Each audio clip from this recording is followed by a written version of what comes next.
अशोक खरात प्रकरण पुन्हा एकदा चर्चेत आलं असून यावरून राजकीय वातावरण तापलेलं दिसत आहे। या प्रकरणात शिवसेना नेत्या सुषमा अंधारे यांनी आक्रमक भूमिका घेत दीपक केसरकर यांच्यावर थेट सवाल उपस्थित केला। या प्रकरणात केसरकर यांना एसआयटी चौकशीसाठी कधी बोलावणार असा थेट प्रश्न त्यांनी विचारला होता। दरम्यान या आरोपांवर दीपक केसरकर यांनीही प्रत्युत्तर दिलं आहे। त्यांनी अंधारे यांच्या वक्तव्यावर प्रतिक्रिया देत आपली भूमिका स्पष्ट केली आहे। त्यामुळे या प्रकरणात आता आरोप प्रत्यारोपांची मालिका सुरू झाली असून पुढे या वादाला कोणता वळण मिळणार याकडे सर्वांचं लक्ष लागलं आहे। राज्यात सध्या अशोक खरात प्रकरणामुळे राजकीय वर्तुळात मोठी खळबळ उडाली आहे। या प्रकरणात काही नेत्यांचे अशोक खरात सोबतचे फोटो समोर आले असून त्यांच्या संपर्कात असल्याच्या चर्चांनाही उधाण आलं आहे। इतकंच नाही तर काही नेत्यांनी त्यांना वारंवार फोन केल्याचंही बोललं जात आहे, ज्यामुळे प्रकरण अधिकच गंभीर बनलं आहे। या पार्श्वभूमीवर शिवसेना ठाकरे गटाच्या नेत्या सुषमा अंधारे यांनी आक्रमक भूमिका घेत बुधवारी पत्रकार परिषद घेतली। या परिषदेत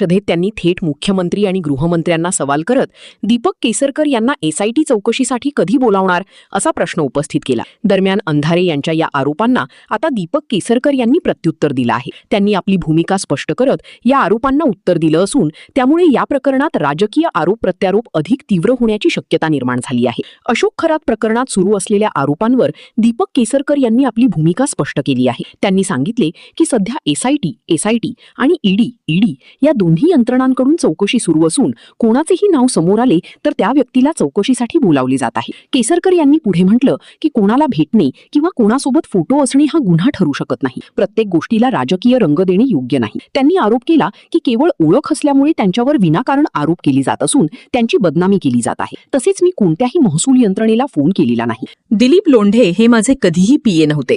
त्यांनी 189 कॉल केले असतील तर त्याच्याशी माझा काहीही संबंध नाही असंही त्यांनी स्पष्ट केलं। याशिवाय मी खरातला फोन केला होता आणि त्याचे रेकॉर्ड माझ्याकडे आहेत, मात्र या सर्व प्रकरणात माझी विनाकारण बदनामी केली जात आहे असं म्हणत केसरकर यांनी सर्व आरोप फेटाळून लावले आहेत।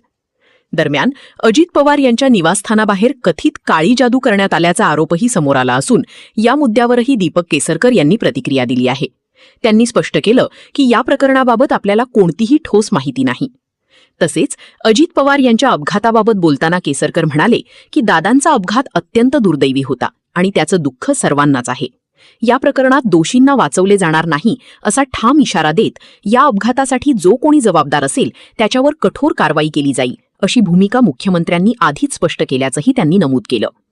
एकूणच अशोक खरात प्रकरणामुळे राज्यातील राजकारण पुन्हा एकदा ढवळून निघालं आहे।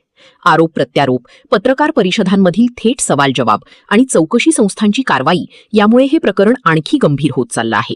पुढील काही दिवसांत एसआयटी आणि ईडीच्या चौकशीतून नेमकं सत्य काय समोर येतं याकडे सर्वांचं लक्ष लागलेलं आहे।